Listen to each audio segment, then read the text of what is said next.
Hoje nós estamos em contato com o nosso convidado, ele que é professor, doutor, durante muito tempo deu aula na USP, aqui em São Paulo, foi o primeiro biólogo a ser contratado pela CETESB, né, antiga companhia CETESB, também depois acabou indo para a área do esporte, inclusive escrevendo livros olímpicos e também livros sobre o paradesporto. Com muita honra, nós conversaremos com o professor Aristides de Almeida Rocha. Professor Aristides, boa tarde, prazer falar com o senhor, tudo bem? Prazer, Felipe, é um prazer falar com vocês e com todo o seu público. Prazer é nosso. Professor, primeiro, fala um pouquinho sobre o senhor. O senhor, assim como nós, também tem uma pequena deficiência, correto? Então, eu vou tentar ser breve, mas é o seguinte, eu tenho 88 anos, fiz 88 anos em janeiro, eu nasci no Rio de Janeiro e a minha família mudou-se para São Paulo, era um casal de portugueses e vieram tentar a vida. Eu nasci no Rio e por menos de um ano de idade eu vim para São Paulo. Aqui, depois de exatamente 1 ano e 5 meses que eu estava aqui, teve um surto de poliomielite, né, de paralisia infantil na Vila Clementino, hoje Mirandópolis, que era um bairro bem periférico, e eu tive tive o problema da paralisia e fiquei com uma sequela bastante acentuada na perna direita. Bom, aí fui tentando a minha vida, fui crescendo. Os meus pais, eu tive que ser criado fora até os 13, 14 anos, um casal de portugueses, amigo de meus pais, porque meu pai ficou tuberculoso, e na época a tuberculose era uma coisa terrível, né? Tinha uma discriminação muito grande, o serviço sanitário fechou, eles tinham um pequeno estabelecimento, um barzinho, um armazenzinho pequeno, e aí as coisas desandaram e eu fui criado fora. E aí fui crescendo com esse problema, e eu sempre digo que eu estreiei o Pavilhão Fernandinho na Santa Casa, né, que era especializado na época, e foi por aí afora, e, bom, aí fiquei jovem e comecei a trabalhar já aos 13 anos, office boy, e nessa época eu já gostava de esporte, né, nessa casa que eu fui criado, era um casal de portugueses, mas todos os filhos eram são paulinos. E eles me incutiram isso, né? Acabei virando São Paulino, eu gostava muito de futebol, e na época a gente ouvia muito rádio, né? E, enfim. E aí, quando eu fiquei moço, 14 anos, lá na região onde morava, que era bem, como eu já disse, bem afastada do centro da cidade, tinha um senhor lá que resolveu formar um time de futebol chamado Flor da Mocidade, que era um timinho de várzea, e aí eu participei das reuniões e tudo, e eu achei que não ia jogar, porque primeiro que eu tenho uma estatura, eu tenho 1,60 m, agora já tenho até menos, né? Eu tinha 1,62 m por aí, e eu queria jogar, mas não tinha mobilidade, na época não se falava absolutamente nada de política de inclusão, paralímpico, na época até depois paralímpicos, né? Jamais. Então, uma família sem recursos, não podia frequentar nenhum clube, assim. Bom, enfim, esse senhor montou esse clube, esse time, eu junto lá, eu achei que não ia jogar, aí ele um belo dia falou, não, você vai jogar sim. Você vai jogar no gol do segundo quadro, que é um quadro menor, de pessoas menores. Eu era o único portador, assim, com problema de deficiência. E foi por aí. Aí eu comecei a jogar bola na várzea, joguei um bom tempo, e eu compensava, né? Eu jogava no gol, o gol é muito grande, eu baixo, e com esse problema, mas eu compensava muito com uma boa colocação e uma boa impulsão. Eu voava bem, eu pegava bem. Então eu comia lá meus frangos, mas fui levando. E depois eu cresci, fiquei moço, continuei ainda jogando aqui e ali, nos times das empresas onde trabalhei. E na faculdade, na época era Ciências Biológicas, na realidade quando eu entrei ainda era História Natural, isso foi em 62, e quando eu entrei na faculdade. Eu já entrei na faculdade com uma certa idade, e já ia 25, 26 anos. Bom, mas ali eu ainda jogava, tinha uma chamada Sociedade Paulista de História Natural, que tinha um time de futebol. E eu jogava lá e lá encerrei minha carreira, né, de atleta. E foi assim, eu tenho a impressão que se eu tivesse nascido mais à frente, talvez eu pudesse realmente ser um atleta paralímpico, que eu gostava muito, né, me dedicava muito, é, sei lá qual modalidade seria.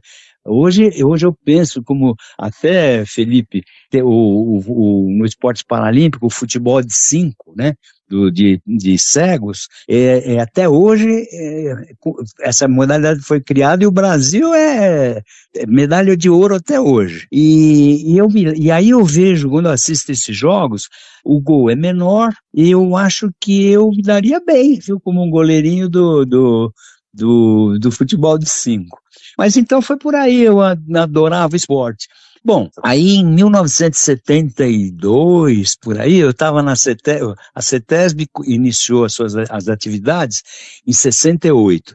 Eu saí da faculdade em 66 e fiz um concurso e fui trabalhar numa comissão intermunicipal de controle da poluição das águas e do ar, aí no ABC, em São Caetano, que era o doutor Pesolo, que foi inclusive prefeito, era uma pessoa, doutor Antônio Pesolo, e tinha essa comissão. Eu fui trabalhar lá como biólogo, fiquei lá um tempo, e depois, quando a CETESB inicia as atividades, várias pessoas da CICPA foram parar na CETESB. Eu fui o primeiro biólogo da CETESB. E aí, uma ocasião, eu almoçava na empresa, e na hora do almoço, eu tinha almoçado, fui para minha sala, tinha lá uma pilha de jornais velhos, né? E eu aí, nessa época, eu já não estava praticando nada, já estava fora, né? Mas gostava, lia muito e tal. Aí eu estava folheando uns jornais lá e comprei um caderninho que eu tenho até hoje guardado, que era de A a Z, um catálogo. E aí eu comecei a anotar os campeões mundiais do Brasil, porque naquela altura só se falava de futebol. E tinha o Emerson Fittipaldi, que tinha sido campeão, tinha alguns campeões universitários. Aí eu comecei a anotar, falar, quem que é campeão mundial? Aí essa coisa evoluiu, porque eu falei assim, poxa, não é justo anotar só as pessoas que ganham medalha, e os outros que foram lá, se esforçaram. E foi a partir disso que aí eu estava ali fazendo isso, fui colecionando fazendo esse catálogo, e um belo dia entra na sala um colega meu, que é o maestro e até um advogado famoso, é o Dr. Mário Albanese, que tem alguns discos gravados e tal. Aí o Mário falou, o que você está fazendo? Eu falei, olha, eu gosto de esporte, estou aqui fazendo umas coleções, um catálogo. Aí ele pediu um currículo meu, eu achei estranho, pediu um currículo, quando foi uns 15 dias depois eu recebi uma carta de uma entidade que se chama Panathlon Clube São Paulo. Esse Panathlon, cujo lema é Lux in Ugit, o esporte une, ele é uma entidade que surge em Veneza, eram uns rotarianos que resolveram fazer um clube para o segmento esportivo. Aí esse movimento evoluiu, se difundiu pela Europa e veio para a América do Sul, em Buenos Aires. E daí veio para São Paulo. Bom, aí eu entrei ele me apresentou, esse clube na época tinha lá umas 80 e poucas pessoas só, e só para você ter ideia, quem que eram os sócios lá desse clube, né? Era Henrique Nicolini, um grande jornalista esportivo, era Mauro Pinheiro, era um pessoal da crônica, assim, bom, o Gilmar dos Santos Neves, que era o goleiro, Ademar Ferreira da Silva, Tetsuo Okamoto, Manuel dos Santos, nadadores, medalhistas. Nossa, eu comecei a conviver com uma gente que eram ídolos meus que eu nunca... Aí eu fui entrando ali, muito modestamente, né? Fiquei até sem jeito, porque que currículo que eu tinha, né? E aí eles diziam o seguinte: não, o problema não é o currículo, é o espírito, né? A vontade. E assim foi. Aí entrei nesse clube e passei a conviver com uma porção de pessoas. E aí eu chego então no Paradesporto. Aí o que aconteceu? Lá, esse clube tem ainda sedes não, tem clube de Sorocaba, tem clube de Ribeirão Preto, e na época tinha o clube de Campinas, que hoje não existe mais.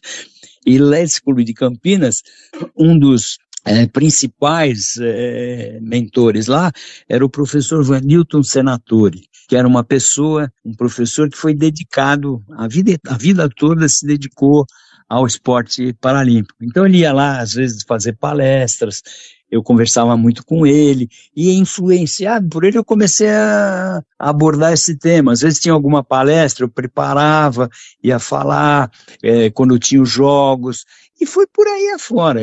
E foi assim que eu me dediquei ao esporte, né? E finalmente, há uns 18 anos, eu acabei entrando, eu ia fazer um livro do São Paulo, né? Como eu disse, eu me tornei São Paulino. Eu fui fazer um livro que se chama Sempre Fomos, Sempre Seremos, que é de 2017. E aí o professor Hélio Mafia, que era de Jundiaí, também um ícone aí do futebol, ele foi preparador físico, treinou alguns clubes, esteve na seleção. Ele falou: olha, todo mundo me chama de Ari, né, Felipe? Olha, Ari, tem um grupo que se reúne lá no Museu do Futebol, é impressionante, eles podem te dar muitos dados e tal. E lá fui eu, entrei nesse clube também, e esse clube não é clube, é um grupo que se reúne uma vez por mês, e é Literatura e Memória do Futebol.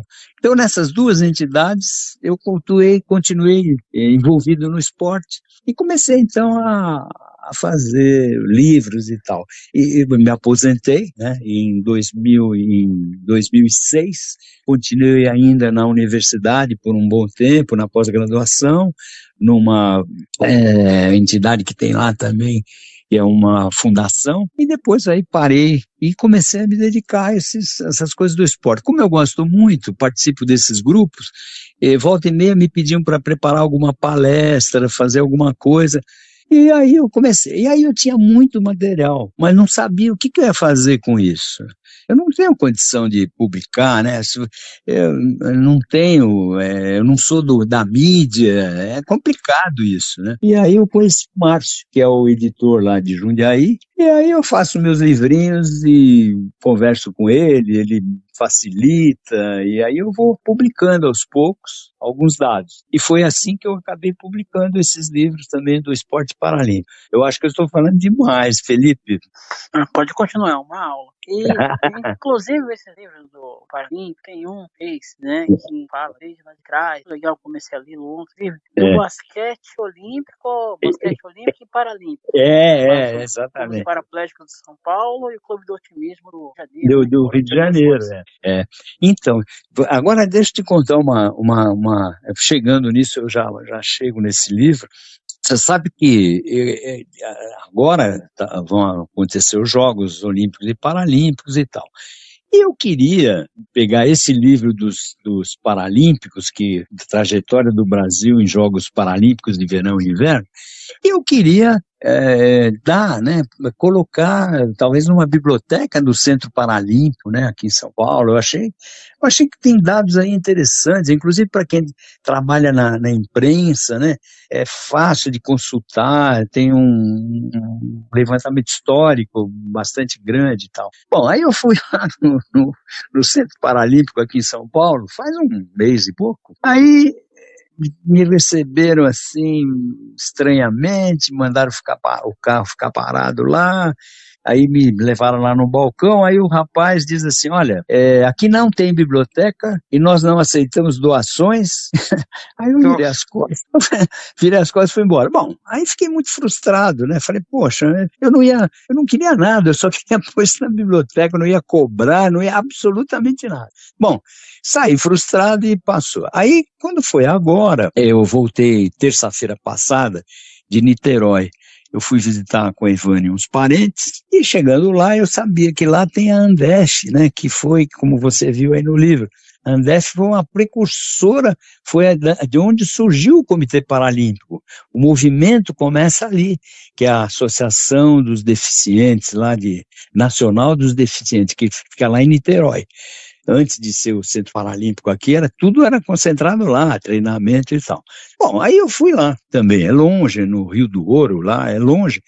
Fui lá, chego lá, Felipe, a mesma coisa. Mandaram o carro parar no lado, eu fui de táxi, né? Parou, o senhor espera aí vem um rapaz, olha, aqui não, a mesma coisa, aqui não tem biblioteca, não aceitamos livro e tal. Aí eu vi uma vitrine cheia de troféus, né, taças, eu falei, eu vou fotografar, né? Aí eu estava fotografando, o rapaz vem, aqui não pode fotografar. Falei, poxa vida, saí frustrado outra vez, né? Mas aí, não, olha só, aí olha o que acontece, olha como as coisas são. Aí eu saio, e o meu sobrinho, o meu parente da minha esposa lá, e até nosso afilhado, ele chegou para mim e falou, puxa, tio, foi tudo bem lá e tal? Eu falei, olha, aconteceu igual São Paulo. Ele ficou muito triste e tal, e ligou. Ele tinha um amigo lá que é vereador em Niterói. Ligou para ele. Falou, poxa, meu tio foi lá, ele queria doar os livros, não é? Aí passou um tempo, esse vereador era amigo de uma ex-vereadora, ex-deputada, que é cadeirante, e que foi uma das fundadoras da Andef, e que hoje é candidata, ela era coordenadora de acessibilidade lá da Prefeitura de Niterói, e hoje ela é coordenadora lá, e ela está afastada porque ela está concorrendo à vereança lá. Bom, aí marcaram uma reunião, na véspera de eu vir para São Paulo, na segunda-feira, fui lá na reunião. Aí foi maravilhoso, né? Ela ficou assim muito agastada, e tinha um outro que agora está no lugar dela, que é um senhor amputado, que é o Alaor, que também foi atleta e tal. Poxa, eles ficaram chateados, viram o livro, adoraram e tal. Imagina, meu Deus, queria arrumar um carro para eu ir lá visitar. Eu falei, olha, eu estou indo embora para São Paulo e tal. Aí eu falei, olha, eu trouxe mais um exemplar aqui que eu queria deixar com o seu João, que tem um programa, que é umas lives, umas entrevistas, que chama-se Papo com João. Eu falei, eu peguei isso na internet e consegui inúmeros dados que eu não tinha, né, de coisas antigas e tal. Eu queria deixar esse livro, será que a senhora podia encaminhar, né? Ela falou, não, tranquilo, é meu marido. É meu marido. Eu falei, nossa, aí foi maravilhoso. Aí ele vinha para São Paulo na quarta-feira para ver algumas coisas, e ele me telefonou, ele queria já encontrar comigo. Eu falei, não tenho condição, porque quarta-feira a gente chegou em São Paulo, já tinha médico, tinha isso, tinha aquilo. Aí ele falou, então vamos fazer o seguinte, depois que passar essa confusão dos jogos e tal, meu filho também trabalha no Comitê Paralímpico, chama Gustavo, não sei qual é a função dele lá, mas aí o senhor vai lá, nós vamos acertar isso. Falei, nossa senhora, pronto, melhorou. Então, aí é isso, Felipe, eu adoro esporte, hoje não pratico mais, mas estou envolvido nesses dois grupos aí que eu te falei, e com a facilidade que o Márcio, porque eu não tenho condição, né? Se você pegar um livro desse e mandar para uma editora qualquer, leva 2, 5 ou 4 anos, às vezes não acontece nada, né? Então, eu fico assim. Então eu dou para o Márcio, ele examina, dá umas corrigidas e tal, e aí acaba publicando. E assim aconteceu com esses jogos, o basquete do Brasil, Jogos Olímpicos e Paralímpicos. E aí foi maravilhoso, porque eu comecei a levantar isso, e aí eu descobri que teve um ano aí que o Brasil mandou uma equipe de paralímpicos com deficiência intelectual, déficit intelectual, lá para a Espanha, né? E lá a Espanha ganhou uma medalha de ouro, e a equipe do Brasil era muito forte aqui, e tinha muita chance de ganhar uma medalha, mas chegou lá, enfrentou o time da Espanha, e aí tudo bem, um jornalista, colega seu, depois que os jogos estavam terminando, ele já estava meio preocupado, né, com a formação dessa equipe da Espanha, E ele se inscreveu lá, se infiltrou, não sei como. E aí, quando os jogos terminaram, ele denunciou. A Espanha colocou uma equipe que nenhum membro, acho que só um que tinha uma certa deficiência. A outra equipe não tinha problema nenhum. Então, aí o comitê caçou essa medalha, né? E o Brasil acabou ficando em quarto lugar. Então, eu descobri essa história. Descobri não, levantei. Isso está tudo disponível por aí, né? Mas fica assim perdido. E a minha vontade era sempre essa. Eu acho que existem inúmeras pessoas, acho que em todo o globo, né, em todas as nações, e principalmente aqui no Brasil, com esse desnível social, né, tem muito atleta que poderia avançar muito mais e não consegue. Mas aquele que consegue um índice, que vai disputar um evento desse, ele tem que ser valorizado. E aqui, infelizmente, se a pessoa não teve pelo menos uma medalha de bronze, hoje talvez esteja mudando um pouco, mas se a pessoa não tivesse, no mínimo, uma medalhinha de bronze, era esquecido, a mídia nem tomava conhecimento. Aliás, a mídia só começa a tomar conhecimento do esporte paralímpico há uns 5, 6, 7 anos, né? Porque quando você vai fazer um levantamento desse, é triste, porque não tem absolutamente, de 70, sei lá, 1970 para trás, não existe absolutamente nada. Isso não é só para esporte paralímpico, não, no olímpico também. E aí eu fui levantar quando é que o Brasil começou a participar dos jogos. E aí, por exemplo, tinha lá um fulano, Oliveira. Pô, quem é Oliveira? Não tem, isso aí eu não consegui descobrir o nome. Bom, aí eu fui procurar os relatórios oficiais, né, do Comitê Internacional. E aí foi aí que eu peguei inúmeros dados, os tempos, né, que eu coloco nos trabalhos, e alguns eu fui descobrindo, aqui ali, garimpando aqui ali, eu descobri o nome, às vezes telefonava, conseguia, e foi assim. Então, eu gostaria até de ir mais fundo, mas aí você perde o tempo também, né? Se você não publica isso, isso acaba passando a oportunidade. Então é isso, eu gosto de resgatar coisas históricas, a participação das pessoas, o esforço que essas pessoas fizeram para chegar lá. E aí outra coisa que eu fiquei muito triste quando falei isso, uma grande parte desse pessoal que tem deficiência física e tal, não foi nem problema de congênito, inato, né? Muita gente sofreu ou acidente ou foi assalto. Tem vários atletas que levaram tiro e ficaram tetraplégicos, paraplégicos, né?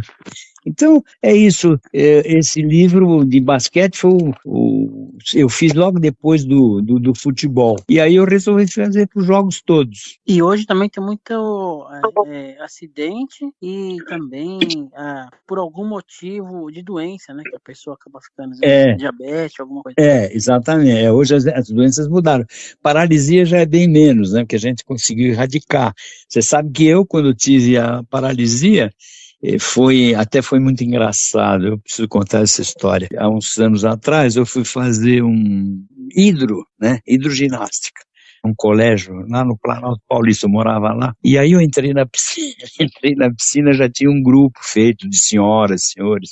Aí uma senhora, no segundo dia, se aproximou, falou, puxa vida, o senhor teve paralisia? Eu falei, tive. Pois é, porque eu era o único também portador, cara, deficiente, né? Aí ela falou assim, puxa vida, como é que foi? Eu falei, foi em 1937, né? Não tinha vacina, a vacina só surge 20 anos depois, né? E aí, tal. E ela falou, então não foi desleixo da sua mãe? Eu falei, não. Você superou essa, você superou. Eu achei muita graça. Eu falei, não foi, não. Não existia vacina. E essa é outra coisa, né? eu posso contar outras histórias para você. Por exemplo, você sabe que em 1949 eu tinha já uns 12, 13 anos, eu nasci em 36. Em 1949 eu estudava num colégio estadual no Ipiranga, na Rua Bom Pastor, que era o Alexandre de Gusmão. E chegou um 6 de setembro, houve um desfile aí na região, no Ipiranga, e o desfile foi parar ali no monumento do Ipiranga. E aí eu desfilei com a roupinha branca, escrito colégio, tênis branco e tal. E aí o professor me pôs para desfilar. Aquilo para mim foi maravilhoso, né? Porque eu tinha muita dificuldade, sabe? Eu comecei a ficar menino, tinha um complexo danado, era complicado para mim.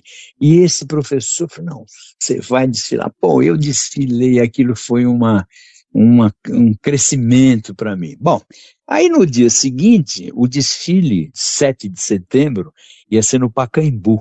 Naquela época, as escolas desfilavam com suas fanfarras, bandeiras, né, porta-bandeira, era uma coisa maravilhosa. As escolas iam entrando no Pacaembu, o pessoal aplaudia e tal. Bom, e lá vou eu para o Pacaembu, com o colégio. Só que tivemos que esperar para chegar a nossa vez de entrar, e o nosso colégio ficou parado em frente onde hoje é o Museu do Futebol, na entrada do Pacaembu, ao lado esquerdo, assim, né? Ser de frente para o Pacaembu do lado esquerdo. Fiquei parado ali com a meninada, brincando e tal, né? Quando foi lá para as tantas, o professor professor de educação física, e, olha, faz o seguinte, você vai lá, entra no estádio, senta lá, e depois que acabar o desfile a gente se encontra. Eu levei um susto, né? Falei, pô, será que eu estou fazendo alguma peraltice, que é alguma coisa que está desagradando e tal, né? Fiquei muito frustrado, fiquei ali, aí vi o pessoal desfilar, aquela alegria toda, pô, eu saí tão frustrado do estádio, né? Aí subi a pé até a Avenida Paulista, peguei o bonde, fui para casa pensando, puxa, o que será que aconteceu? Será que eu fiz alguma coisa e tal? Bom, aí fiquei com aquilo. Aí quando chegou na terça-feira, o professor lá fui à aula, o professor me chama, e aí me diz o seguinte, fala, olha, é o seguinte, todo meio sem jeito, eu tive que tirar você, porque senão possivelmente as pessoas iam achar que eu estava forçando você a desfilar. Pô, aquilo acabou comigo, Felipe. Fiquei um tempo meio revoltado, chateado, né? Falei, caramba, como é que pode? Hoje em dia, mas não teria nem... Não, inclusive eu até, às vezes tem pessoas que me conhecem e depois de um tempo falam, pô, você tá mancando, sabe? Mas olha, foi uma coisa assim brutal. Bom, passou, superei, mudei e tal. E aí eu te contei a diferença, né? Um professor e tal, e a diferença daquele senhor que fez o clube de futebol, que era uma pessoa semi-analfabeta, né? Que, poxa vida, me deu uma chance de... Era muito louco isso, era muito diferente hoje. Hoje o esporte paralímpico não rivaliza, mas ele corre em paralelo com o olímpico, né? Existem atletas... Tem até mais medalhas que o olímpico. Pois é, e existem atletas que são paralímpicos e concorrem. Agora, esse ano, tem uma atleta que vai disputar a Olimpíada e a Paralimpíada. A Bruninha, Bruna Alexandre. Exatamente, quer dizer, é tão diferente, sabe? Isso foi interessante, porque evoluiu muito. E agora, do ponto de vista de resgate histórico e tal, aí a gente ainda padece. E então, esse livro, esse mais recente, A Trajetória do Brasil nos Jogos Paralímpicos de Verão e Inverno, esse é interessante porque ele resgata desde o começo todas as medalhas, todos os tempos, e aí eu tomei um cuidado, você pode procurar aí, eu nunca escrevo eliminado, eu ponho assim, não avançou, porque não é justo. Às vezes a pessoa, você vê esse Darlan agora, pô, ele que vai para os Jogos Olímpicos, ele é lançamento de peso, né? Ele tinha uma chance agora, essa acho que era a terceira Olimpíada dele, e ele tinha todas as chances de ganhar uma medalha. Se preparou, chegou lá agora, teve vai ter que fazer uma cirurgia de hérnia de disco e não vai disputar os jogos. Então, esse esforço dessas pessoas representando o Brasil e tal, sabe, que fazem com que a gente melhore até a cidadania dos brasileiros, né? Aquele espírito. E então E com pouco investimento, inclusive. Exatamente. E é por isso que eu acho que esse trabalho é importante. E tem mais uma história, você sabe que por causa do esporte eu perdi o emprego, né? Essa é outra história. Esse livro que eu te passei também, que chama Memórias de um Torcedor, tem um capítulo lá que é Pacaembu, né? Falo dos estádios, é o seu jogo inesquecível, né? E uma ocasião, teve um ano aí que o Campeonato Paulista de Futebol foi paralisado porque o Jabaquara entrou com uma ação na Justiça Comum. E aí o campeonato parou e tal. Então os 4 grandes aqui da capital resolveram fazer um torneio para movimentar os jogadores, porque na época era mais complicado, né? Não tinha tanto investimento, patrocínio. E aí fizeram um torneio aí, um São Paulo, Palmeiras, Corinthians e Portuguesa. Bom, aí nessa época, eu estava trabalhando num cartório, na 7ª Vara da Família e Sucessões, ali no Palácio da Justiça, na cidade, na Praça João Mendes. E eu todos os dias, eu pegava o ônibus, que era o ônibus 11, Vila Mariana, que era bem no fim, pegar no ponto final, na rua Napoleão de Barros. Aí ia sempre um grupo de jovens, de meninada que ia trabalhar, né? Eu era office boy, como te falei e tal. Aí vou indo lá. E nesse dia, era um feriado, coincidiu um feriadão, era sexta, sábado, domingo, e olha o que aconteceu. O cartório estava fazendo um período extra lá de trabalho, porque ia haver o que se chamava, não sei se ainda existe isso, um período de correção, em que um grupo ia lá examinar os cartórios para ver se tinha processo atrasado, porque naquela época nada era computadorizado, era tudo na mão, né, fazia umas fichinhas e tal. Bom, aí eu pego o ônibus, né, eu tinha que trabalhar, e a meninada estava indo para o Pacaembu, São Paulo e Portuguesa. Eu falei, caramba, né, e eles me infernizando, olha, pô, como é isso, um feriado, só você que vai trabalhar, mas que bobo e tal, e não sei o quê. E aí coincidiu que nesse dia eu estava com uma dor de dente infernal, uma dor de dente, tomando comprimido e tal. Bom, aí tem um calor que tava, aí eu desço na cidade, né, e aí eu fui tentado, falei, não, eu desci na Praça da Sé, eu falei, caramba, né, bom, e tal, aí não, eu vou, e fui para Pacaembu, fui assistir o jogo de São Paulo e Portuguesa. Aí tô lá, o São Paulo ganhou de 3-1 logo de começo e tal, tô lá, aí só, e o meu dente, o meu rosto inchou, aí no intervalo eu deitei naquela arquibancada, atrás das pessoas ali, para ficar um pouco na sombra e tal, tava me sentindo mal. Aí, nisso passa um rapazinho que servia café no bar, em frente ao cartório, que naquela época existia a Rua 11 de Agosto. Passa um rapazinho lá, e aí, olha, e tal. Aí eu falei para ele, olha, por favor, você não comenta nada lá no pro pessoal lá, porque, poxa, tá, não, tranquilo. Bom, aí veio o sábado, meu dente piorou, eu fui a um dentista lá no bairro, na época não existia nada desse negócio de tratar canal e tal, extraiu o dente, me deu lá uns comprimidos e eu não fui trabalhar também, né. Bom, aí, quando chega na segunda, me apresento lá, né, com uma receitazinha no bolso e tal, e tomando lá um remedinho.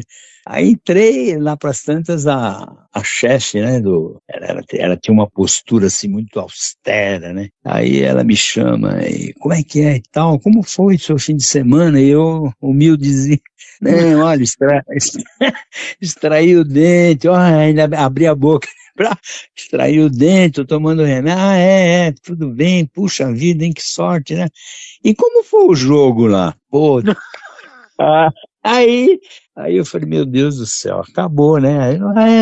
Explicar o quê? Aí ela falou assim, olha, você está demitido, você não precisa mais trabalhar aqui. Nossa, mas acabou comigo, né? E para pegar o seu dinheiro, você vem com a sua mãe aqui. Aí, Felipe, aí piorou mais, porque minha mãe era portuguesa, assim, rígida, austera, né? Morreu com 107 anos.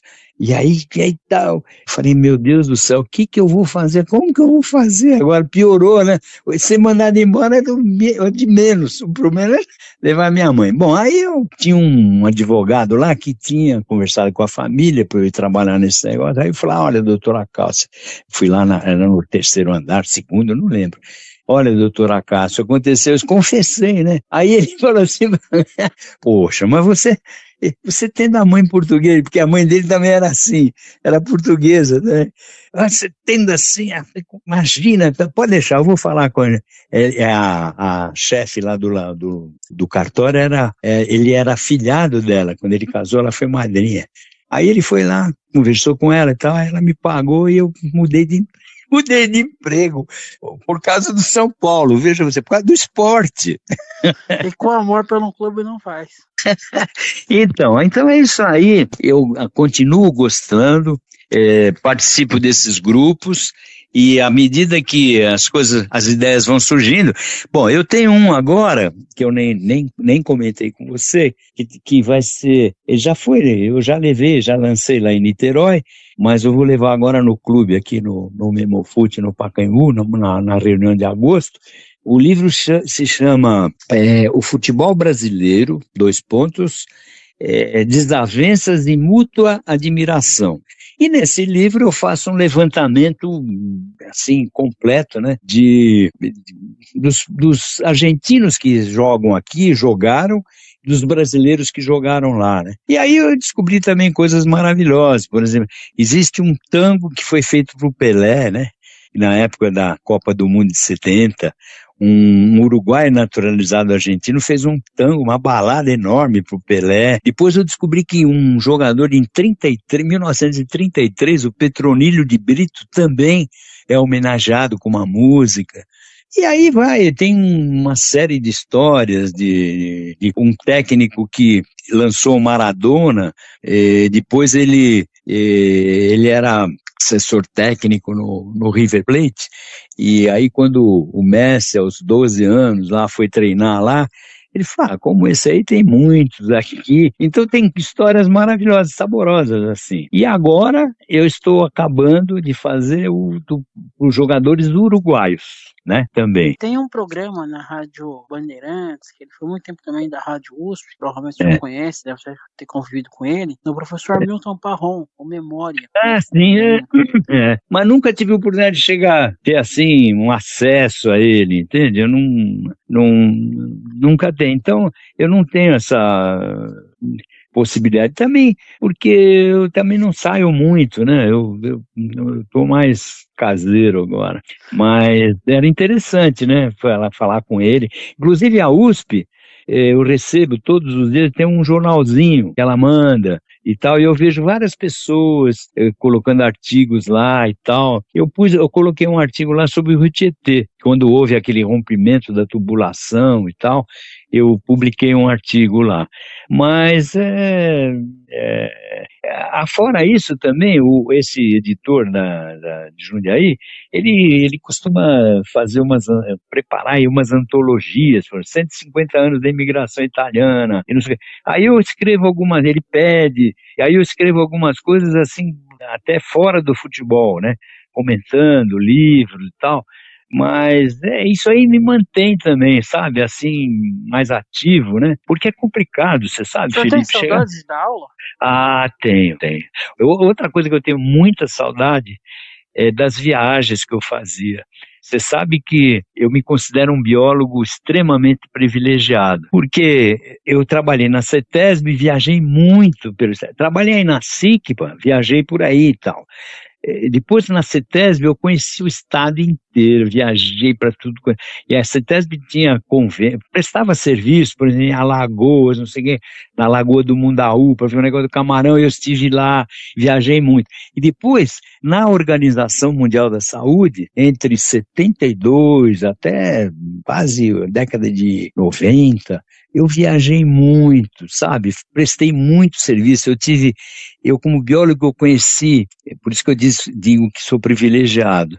Eu conheci a Amazônia, o Cerrado, a Mata Atlântica, a Mata dos Cocais. Conheci os Andes, pô. Eu cruzei os Andes umas 2, 3 vezes. Inclusive, eu tenho uma rocha, porque quando eu estudava, se dizia, né, que os Andes tinham sido o fundo do mar, que nessas montanhas tem fósseis marinhos, né? E eu tenho uma rocha com conchas assim incrustadas que eu peguei a quase 4.000 metros de altura. Eu estava viajando com um engenheiro lá, comentei com ele, e lá para as tantas ele parou o carro e tinha lá a rocha e tal. Então, olha, eu realmente eu tenho muita saudade, sim, tenho, desse período e da aula. Eu dei aula há mais de 30 anos, né, bem mais. E eu dava aula, houve época, quando eu estava na Faculdade de Saúde Pública, porque o meu departamento era Departamento de Saúde Ambiental, e eu trabalhava mesmo na área de saneamento, tudo. Então, viajei para muitos rios, viajando, coletando água, fazendo análise e tal, tal. E então, na faculdade, eu aproveitava todo esse material para dar minhas aulas, né? Eu dava aula de manhã, às vezes 4 horas. O curso lá era um curso de pós-graduação, agora tem graduação, mas na época era pós-graduação e tinha muito curso de extensão, que era dado para pessoas de língua portuguesa, da ARG, países da África de língua portuguesa, aqui da América. No começo, na década de 60 e pouco, 70, não existiam muitas faculdades de saúde pública. Então, os engenheiros da Organização Mundial da Saúde, que trabalham na zona pan-americana, eles vinham fazer curso aqui em São Paulo, né? E eu dei aula para uma opção de... Então, quando eu viajei, várias vezes cheguei lá, tinha o diploma lá, e eu conversava e eles gostavam de conversar, lembrar da faculdade. Maravilhoso, maravilhoso. Eu dava aula 4 horas, às vezes de manhã, 4 à tarde, e às vezes ainda dava umas aulinhas na Oswaldo Cruz, na FM, aí na FMU, no Mackenzie. Eu dava muita aula, dava bastante aula, e assim, de meio ambiente, sabe? Era maravilhoso, eu O gostava senhor muito. acredita que o Rio Tietê, um dia, ele vai voltar a ser o que era, Ah, meu completamente Deus, despoluído? agora você me pegou. Então, eu te falei em off, né, que eu ia parar um pouco com os livros de esporte e ia fazer um livro sobre o Tietê. Porque em 91, eu fiz um livro pequeno. 91 foi interessante. Eu fui visitar um parente nosso, na Beneficência Portuguesa, e na hora que eu atravessei a rua, pisei num buraco, fraturei o pé. Essa perna que eu tenho a sequela, perna direita. Aí fiquei em casa 1 mês, tive que ficar parado e tal, né? E aí eu fiz um livro pequeno, não sei, uns 80 páginas, que é do lendário Embi ao poluído Tietê. Então eu contava isso, tal, como é que era o rio, como é que ele ficou e tal. E agora eu pretendo fazer o seguinte, partir desse livro e ampliar isso, porque depois disso eu já fiz alguns artigos comentando de todos os projetos, ou da maioria deles, os projetos que foram feitos para despoluir o Tietê. E sempre eu comento aqui com a minha esposa, às vezes no café, quando a gente sai no almoço, que a minha frustração é essa aí. A pergunta que você me faz é triste, porque agora nessa idade eu não vou ver o Tietê despoluído, infelizmente. Claro, algumas coisas foram feitas, mas o que acontece é que houve uma época em que se resolveu que o rio ia ser um veículo transportador de esgotos, de dejetos humanos, municipais, esgoto sanitário, esgoto e o pior, resíduos industriais. E tudo isso aconteceu por quê? Porque por volta de 1930 para cá, se achou que o rio já estava muito poluído e tal, e que não compensava tratar essa água nem para abastecimento nem nada. E se você pega a história de São Paulo, em 1920 e pouco, tinha um trabalho chamado Para a Melhoria das Condições da Água do Rio Tietê, que foi feito por um engenheiro, que a gente pode dizer que ele é um engenheiro ecólogo, que para a época, chama Francisco Rodrigues Saturnino de Brito, Ele tinha um projeto para fazer algumas, hoje se fala piscinão, mas eram umas represas pequenas acima da entrada a montante de São Paulo, para reservar água nos períodos de cheia, de chuva. Isso regularizaria a vazão do rio, não daria mais problema de enchente em São Paulo. O rio podia continuar com seus meandros, maravilhoso, sendo utilizado como tinha sido até então. Até o Santos Dumont ia tomar café na beira do rio, né? Eu vi, em 1942, gente pulando da ponte para nadar no rio. Eu vi ainda isso. Então, se resolveu que não. Aí, inclusive o Paula Souza, que é o patrono, é o fundador da Faculdade de Saúde Pública, onde eu trabalhei. O Paula Souza, em 1900, não me lembro exatamente, mas década de 1920 do século passado, ele tinha um projeto de uma estaçãozinha de tratamento de água próximo onde está a rodoviária ali, em São Paulo. Bom, tudo isso ficou no papel porque se mudou a política, né? Para que tratar a água? São Paulo precisa se industrializar, precisa crescer, é uma metrópole e tal. E aí a população, o que aconteceu, virou as costas para o rio. Então aí fizeram as marginais, e retificaram o rio e se continuou jogando os dejetos todos. Bom, quando a coisa piorou, surge, por exemplo, a CETESB, em 1960, se mudou a concepção do controle ambiental na capital de São Paulo, se criou a CETESB, depois a Comasp, que deu a Sabesp, enfim, vários órgãos, se reestruturou isso aí, e se começou a fazer análise, tal, conseguiram alguns recursos, no decorrer dessa história toda, veio até recurso do Japão, e tudo e tal. Então, algumas coisas foram feitas, mas nunca se destinou recursos e teve vontade política para dar uma qualidade satisfatória a esse rio, pelo menos para correr um barquinho lá, para ter peixe. Então, a sua pergunta é se eu acredito? Olha, se tivesse políticos interessados, investimentos e uso de maneira adequada e correta, eu acho que sim, porque a metodologia de tratamento não mudou muito.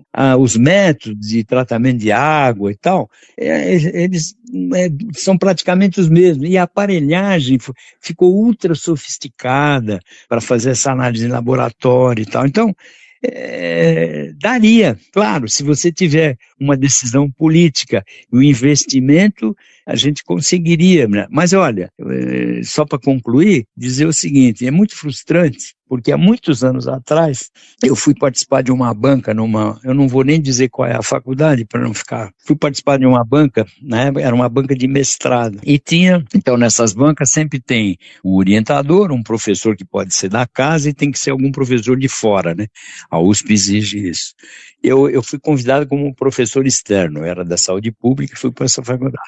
Bom, cheguei lá, a moça fez um trabalho lindíssimo, depois ela fez até doutorado e eu estive na banca.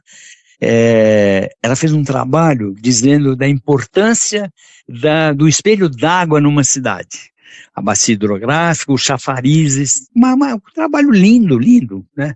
Porque, você sabe, né? A nossa rede hidrográfica em São Paulo, ela foi toda submersa, está toda canalizada, né? Em vez de a gente melhorar a qualidade, a gente esconde o rio, né? E aí, essa moça dizia disso e tal. E eu fui participar, falei, puxa, seu trabalho é extremamente importante, porque isso, por isso, tal. Contei essa história do Tietê, já naquela época, isso na década de 80. Aí vai falar o outro professor, que era da casa lá, que não era orientador, era um arquiteto. Aí o sujeito fala o seguinte, não, professor, o senhor vai me desculpar, mas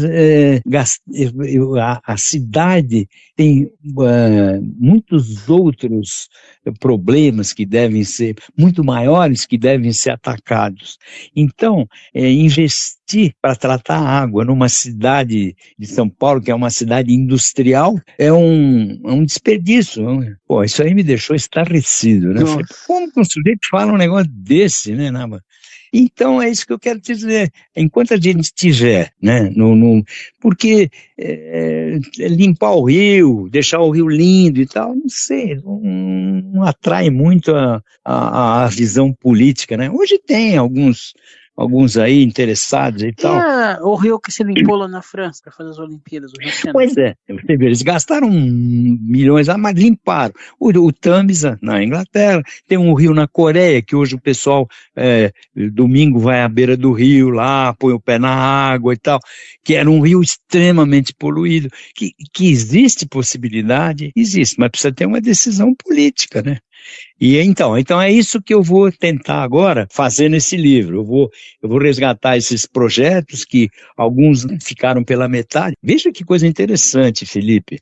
Esse projeto de 1926, ele foi parcialmente utilizado depois, porque, por exemplo, existe a represa de Ponte Nova, isso foi feito, mas um outro projeto dele era o seguinte, ali onde tem a rodoviária, o Canindé, ele projetava um grande lago que reservaria água nos períodos de cheia, né, de chuva, e regularizaria o rio, teria fins paisagísticos para a cidade, que São Paulo carece disso, e ainda mais, né, poderia servir também para água para abastecimento e tal.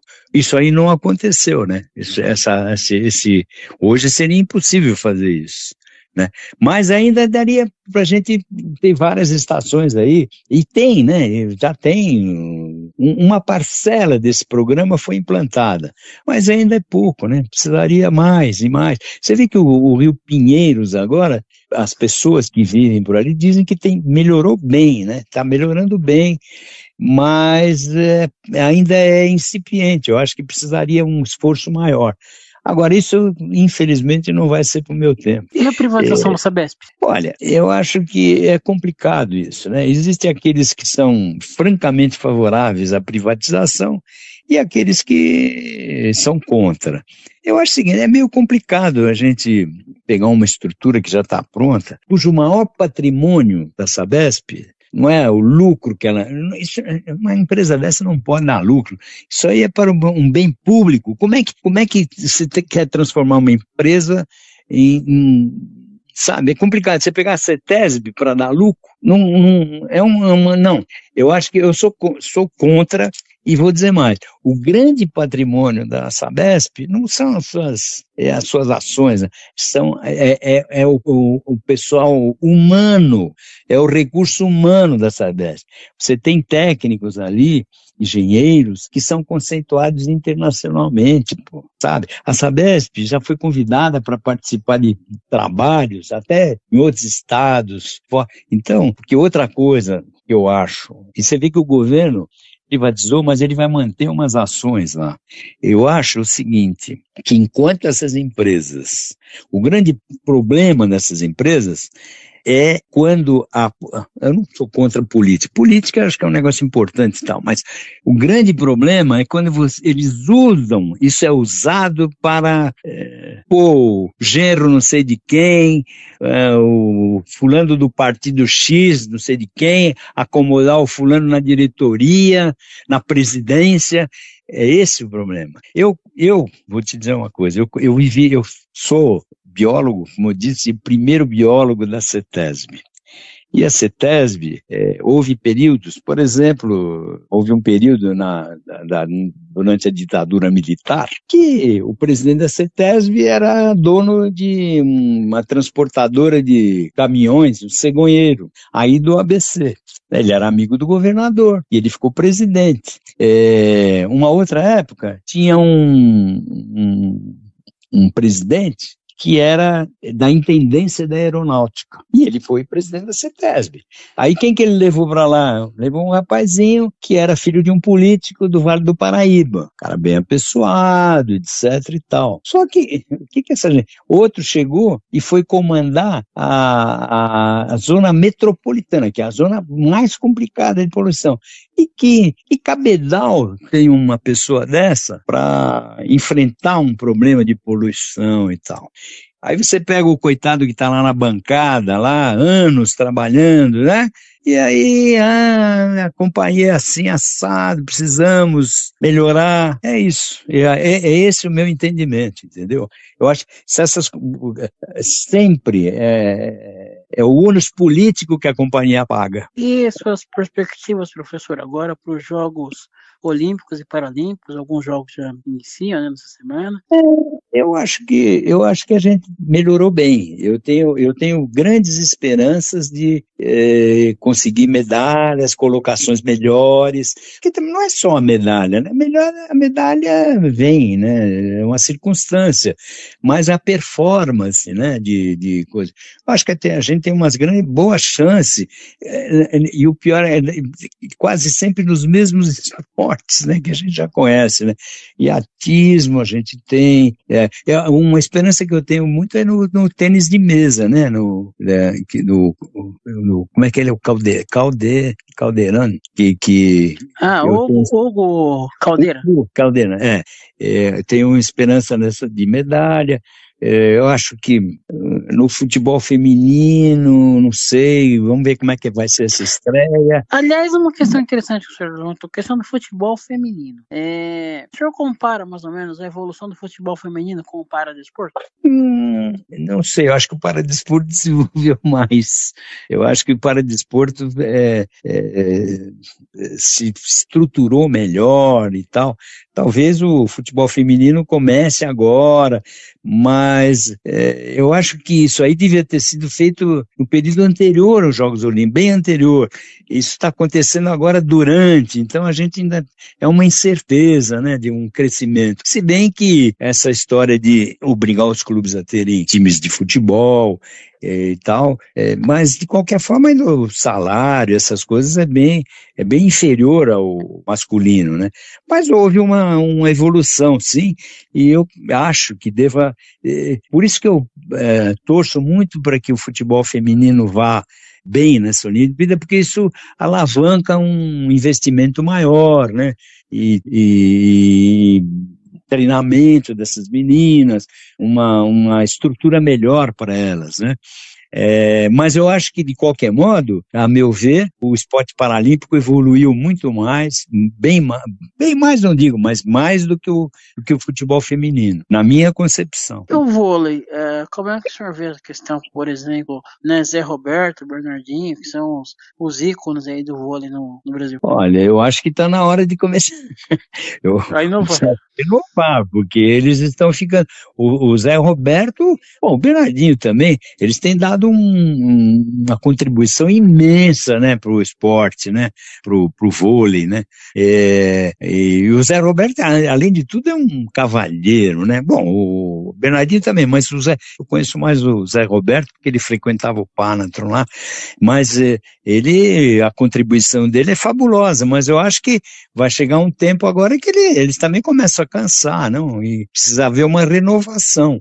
E isso aí não se faz da noite para o dia, né? Agora, a grande tristeza, minha decepção no basquete, não no vôlei, mas no basquete, foi o basquete masculino, né? Não se classificar, pô. Isso aí eu achei uma pena, né? Foi muito triste. Mas eu acho que está havendo uma evolução, mas o Paralímpico vai indo bem, né? Vai indo bem, e a mídia está toda interessada, os investimentos estão sendo feitos, então vai indo bem.